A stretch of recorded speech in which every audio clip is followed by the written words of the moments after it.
ಪ್ರಜ್ವಲ್ ಅಶ್ಲೀಲ video viral ಪ್ರಕರಣಕ್ಕೆ ಸಂಬಂಧಪಟ್ಟ ಹಾಗೆ ತನಿಖಾಧಿಕಾರಿಗಳಿಗೆ ಬಿಕೆ ಸಿಂಗ್ ವಾರ್ನಿಂಗ್ ಕೊಟ್ಟಿರುವಂತದ್ದು. ಈ ಕುರಿತ ಒಂದು ಬ್ರೇಕಿಂಗ್ ನ್ಯೂಸ್ ಇದೆ, ನೋಡೋಣ.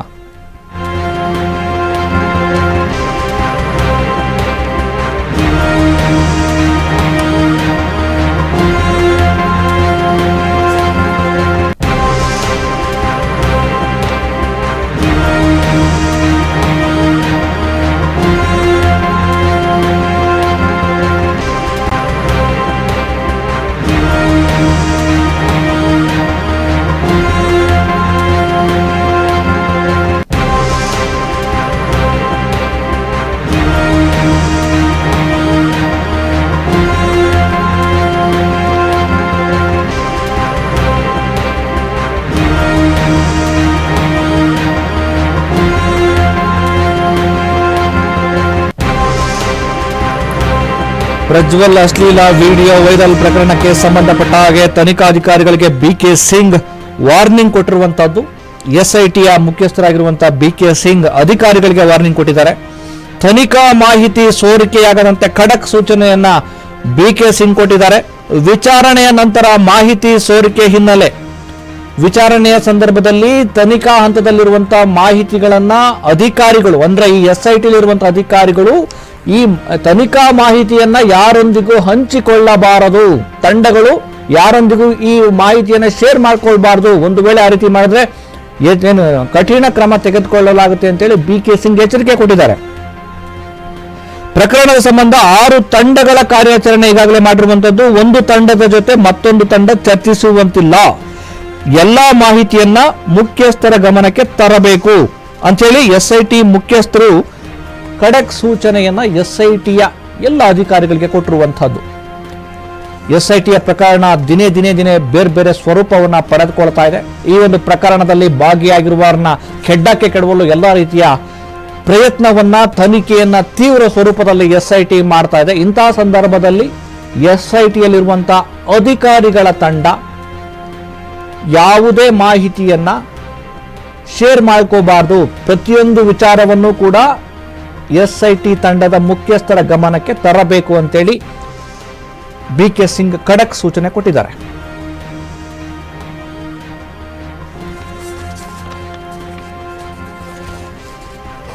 ಈ ಬಗ್ಗೆ ಹೆಚ್ಚಿನ ಮಾಹಿತಿಯನ್ನ ಡೆಸ್ಕ್ ನಿಂದ ನೇರ ಸಂಪರ್ಕದಲ್ಲಿ ವಿವೇಕ್ ನಮಗೆ ಮಾಹಿತಿಯನ್ನ ಕೊಡ್ತಾ ಇದ್ದಾರೆ. ವಿವೇಕ್, ಈಗ ತನಿಖೆ ಆಯಾಮ ಬೇರೆ ಬೇರೆ ಸ್ವರೂಪದಲ್ಲಿದೆ.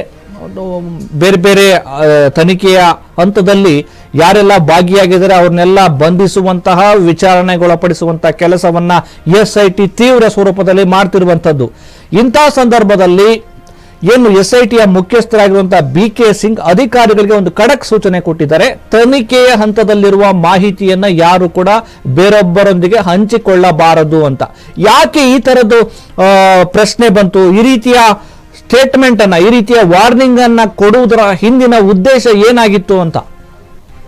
ಎಸ್ ಸುರೇಶ್, ನಮಗೆ ಗೊತ್ತಿರೋ ಹಾಗೆ ರೇವಣ್ಣ ಅವರ ಕೇಸ್ ಆಗಿರ್ಬೋದು ಮತ್ತು ಪ್ರಜ್ವಲ್ ರೇವಣ್ಣ ಅವರ ಕೇಸ್ ಆಗಿರ್ಬೋದು, ಈ 2 ಕೇಸ್ಗಳಿಗೆ ಸಂಬಂಧಪಟ್ಟಂತೆ ಎಸ್ಐಟಿ ರಾಜ್ಯ ಸರ್ಕಾರದಿಂದ ಎಸ್ಐಟಿ ತಂಡ ಕೂಡ ರಚನೆ ಆಗಿದೆ. ಆ ಎಸ್ಐಟಿ 3 ತಂಡಗಳಾಗಿ ರಚನೆ ಆಗಿತ್ತು. ಒಂದು ಬಿಕೆ ಸಿಂಗ್ ನೇತೃತ್ವದಲ್ಲಿ ಒಂದು ತಂಡ ರಚನೆ ಆಗಿತ್ತು, ಮತ್ತೆ ಸುಮನ್ ಡಿ ಪನ್ನೇಕರ್ ಅವರ ನೇತೃತ್ವದಲ್ಲಿ ಒಂದು ರಚನೆ ಆಗಿತ್ತು, ಮತ್ತೆ ಸೀಮಾ ಲಾಟ್ಕರ್ ಅವರ ನೇತೃತ್ವದಲ್ಲಿ ಕೂಡ ಒಂದು ತಂಡ ರಚನೆ ಆಗಿತ್ತು. ಈ ರೀತಿಯಾಗಿ ಪ್ರಮುಖವಾಗಿ ನೋಡ್ತಾ ಹೋದ್ರೆ 3 ತಂಡಗಳನ್ನ ರಚನೆ ಮಾಡಿದ್ರು ಸುರೇಶ್.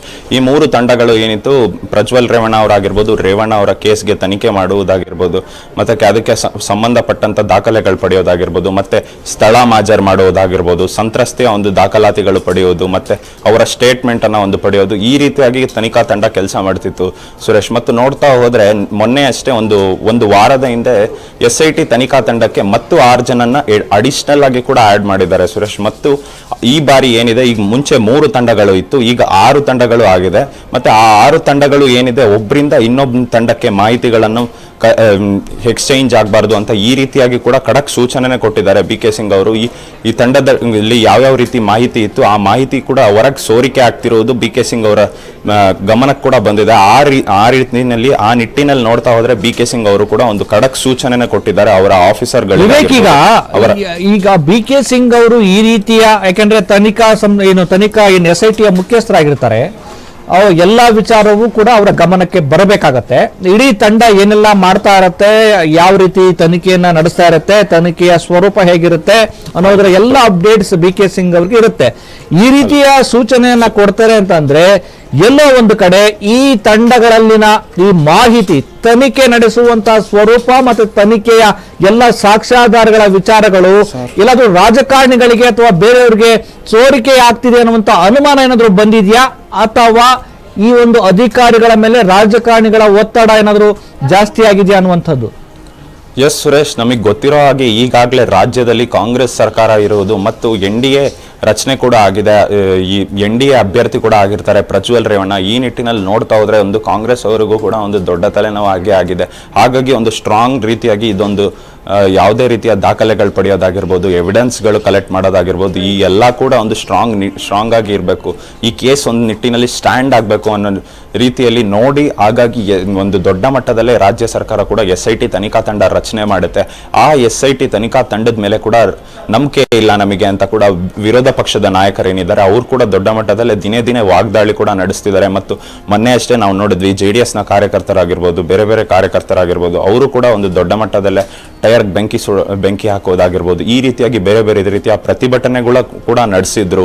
ಇದು CBI ತನಿಖೆಗೆ ಕೊಡಬೇಕು, SIT ಮೇಲೆ ನಮಗೆ ಸಂಪೂರ್ಣವಾಗಿ ನಂಬಿಕೆ ಇಲ್ಲ ಅಂತ ಕೂಡ ಹೇಳ್ತಿದ್ರು ಸುರೇಶ್. ಮತ್ತು ಇದು ನೋಡ್ತಾ ಹೋದ್ರೆ ಈಗ ಇರುವ ಸದ್ಯದ ಮಾಹಿತಿಗಳ ಪ್ರಕಾರ BK ಸಿಂಗ್ ಅವರು ಏನಿದ್ದಾರೆ ಅವರ ನೇತೃತ್ವದಲ್ಲಿ ಇರುವ ತಂಡಗಳು ಕೆಲವೊಂದು ಸಣ್ಣ PC-ಗಳಾಗಿರ್ಬೋದು, ಹೆಡ್ ಕಾನ್ಸ್ಟೇಬಲ್ಗಳಾಗಿರ್ಬೋದು, ಇವರೆಲ್ಲ ಒಂದು ಸಣ್ಣ ಮಟ್ಟದ ಮಾಹಿತಿಗಳನ್ನು ಕೂಡ ಸೋರಿಕೆ ಮಾಡ್ತಿದ್ದಾರೆ ಅನ್ನೋ ಒಂದು ಇನ್ಫಾರ್ಮೇಶನ್ ಕೂಡ BK ಸಿಂಗ್ ಅವರ ಬಳಿ ಇತ್ತು. ಹಾಗಾಗಿ ಇವತ್ತು ದೊಡ್ಡ ಮಟ್ಟದಲ್ಲೇ ಒಂದು ಖಡಕ್ ಸೂಚನೆ ಕೊಟ್ಟಿದ್ದಾರೆ BK ಸಿಂಗ್ ಅಂತ ಹೇಳ್ಬೋದು ಸುರೇಶ್. ಅವ್ರು ಹೇಳಿರೋದೇನಂದ್ರೆ 6 ತಂಡಗಳು ಇದೆ, ಈಗ ಒಂದರಿಂದ ಇನ್ನೊಂದು ತಂಡಕ್ಕೆ ಕೂಡ ಮಾಹಿತಿಗಳು ಯಾವುದೇ ರೀತಿಯಾಗಿ ಹಂಚಿಕೊಳ್ಳುವಂತಿಲ್ಲ. ಯಾವುದೇ ರೀತಿಯ ಮಾಹಿತಿಗಳು ಬಂದ್ರೆ ಏನಾದ್ರೂ ಒಂದು ದಿಕ್ಸೂಚಿ ದಾರಿ ಏನಂದ್ರೆ ಈಗ ಗೊಂದಲಕ್ಕೆ ಎಡೆ ಮಾಡಿಕೊಡೋದೇನು ಅಂದ್ರೆ, ಈಗ ಈ 6 ತಂಡಗಳಿದ್ರು ಕೂಡ ಆ 6 ತಂಡವೂ ಕೂಡ ಏನ್ SIT ಟೀಮ್ ಇದೆಯಲ್ಲ ಕೆಲಸ ಮಾಡ್ಬೇಕಾಗಿರುವಂತದ್ದು ಈ ಪ್ರಜ್ವಲ್ ಪೆನ್ ಡ್ರೈವ್ ಪ್ರಕರಣಕ್ಕೆ ಸಂಬಂಧಪಟ್ಟ ಹಾಗೆ, ಅಶ್ಲೀಲ ವಿಡಿಯೋ ಪ್ರಕರಣಕ್ಕೆ ಸಂಬಂಧಪಟ್ಟ ಹಾಗೆ. ಇಲ್ಲಿ ಸಮಸ್ಯೆ ಏನು ಅಂದ್ರೆ, ಒಂದು ತಂಡ ಯಾವುದೋ ಒಂದು ಸ್ಥಳದಲ್ಲಿ ಮಹಜರು ಮಾಡ್ತಾ ಇರತ್ತೆ, ಇನ್ವೆಸ್ಟಿಗೇಷನ್ ಮಾಡ್ತಾ ಇರತ್ತೆ, ಯಾವುದೋ ಡೌಟ್ ಬರುತ್ತೆ ಅಥವಾ ಇನ್ಯಾವುದೋ ಮಾಹಿತಿಯನ್ನ ಕೇಳಬೇಕಾಗತ್ತೆ. ಆ ಒಂದು ಡೌಟ್ ಅನ್ನ, ಅನುಮಾನವನ್ನ ಅಥವಾ ತಮಗೆ ಸಿಕ್ಕಿರುವಂತಹ ಎಕ್ಸ್ಕ್ಲೂಸಿವ್ ಸಾಕ್ಷ್ಯಗಳನ್ನ, ಈ ವಿಚಾರವನ್ನ ಬೇರೊಂದು ತಂಡದೊಂದಿಗೆ ಮಾತನಾಡಿ ಅಥವಾ ಅವರ ಡೌಟ್ ಅನ್ನ ಬಗೆಹರಿಸಿಕೊಳ್ಳುವ ವಿಚಾರದಲ್ಲಿ ಚರ್ಚೆ ಮಾಡಿದ್ರೆ ಏನು ಸಮಸ್ಯೆ ಇರಲ್ಲ. ಅಂದ್ರೆ ಇಲ್ಲಿ ಏನಂದ್ರೆ, ಒಂದು ತಂಡದ ಮಾಹಿತಿ ಇನ್ನೊಂದು ತಂಡಕ್ಕೆ ಗೊತ್ತಾಗಬಾರ್ದು ಅಂತ ಅನ್ನೋದೇ ಆದ್ರೆ ಬಹುಶಃ ತುಂಬಾ ಕಾನ್ಫಿಡೆನ್ಷಿಯಲ್ ಆಗಿರ್ಬೇಕಾಗತ್ತೆ. ಅಂದ್ರೆ ಇಲ್ಲಿ ಯಾರನ್ನೂ ನಂಬುವ ಆಗಿಲ್ಲ.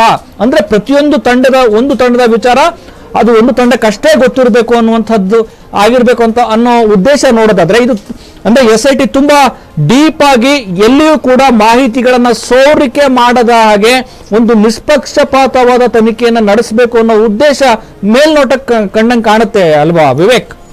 ಹೌದು ಸುರೇಶ್, ಇದು ಏನಾಗಿದೆ ಅಂದ್ರೆ, ಒಂದು ನೋಡ್ತಾ ಹೋದ್ರೆ ಇದೊಂದು ದೊಡ್ಡ ಮಟ್ಟದ ಹೈ ಪ್ರೊಫೈಲ್ ಕೇಸ್ ಆಗಿರೋದ್ರಿಂದ ಯಾವುದೇ ರೀತಿಯ ಒಂದು ಸಣ್ಣ ಸುಳಿವು ಕೂಡ ಬೇರೆ ರಾಜಕಾರಣಿಗಳಾಗಿರ್ಬೋದು, ಬೇರೆಯವ್ರಿಗೆ ಆಗಿರ್ಬೋದು, ಅವರ ವಕೀಲರು ಯಾರಿದ್ದಾರೆ, ಈಗ ಕೇಸ್ಗಳು ಯಾರ ಮೇಲೆ ದಾಖಲಾಗಿದೆ ಅವರ ವಕೀಲರು ಏನಿದ್ದಾರೆ ಅವರಿಗೂ ಕೂಡ ಇದರ ಸಣ್ಣ ಸುಳಿವು ಕೂಡ ಸಿಕ್ಕಿದ್ರೆ ಅದಕ್ಕೆ ವಿರೋಧವಾಗಿ ಏನ್ ಮಾಡಬೇಕು ಅಂತ ಮುಂದಾಲೋಚನೆವಾಗಿ ಅವ್ರೇನಾದ್ರೂ ಬೇರೆ ರೀತಿಯ ಕ್ರಮ ಕೂಡ ಕೈಗೊಳ್ಬಹುದು ಅಂತ ಈ ನಿಟ್ಟಿನಲ್ಲಿ ಯೋಚನೆ ಮಾಡಿ SIT ತನಿಖಾ ತಂಡದ ಮುಖ್ಯಸ್ಥರೇನಿದ್ದಾರೆ BK ಸಿಂಗ್ ಅವರು ಇವತ್ತು ಒಂದು ರೀತಿಯಾದ ಸ್ಟೇಟ್ಮೆಂಟ್ ಕೊಟ್ಟಿದ್ದಾರೆ. ಈ 6 ತಂಡಗಳೇನಿದೆ, ಒಂದು ತಂಡ ನೀವು ಹೇಳ್ತೀರಿ ಫಾರ್ ಎಕ್ಸಾಂಪಲ್ ಈಗ ಒಂದು ತಂಡ ಮಾಜರ್ ಮಾಡೋದಕ್ಕೆ ಹೋಗಿರುತ್ತೆ, ಅಲ್ಲಿ ಏನಾದ್ರೂ ಅವ್ರಿಗೆ ಒಂದು ಸಣ್ಣ ಸುಳಿವು ಸಿಕ್ಕಿದ್ರೆ ಕೂಡ ಬೇರೆ ತಂಡದ ಜೊತೆ ಮಾಹಿತಿಯನ್ನು ಹಂಚ್ಕೊಂಡಂಗಿಲ್ಲ ಅಂತ.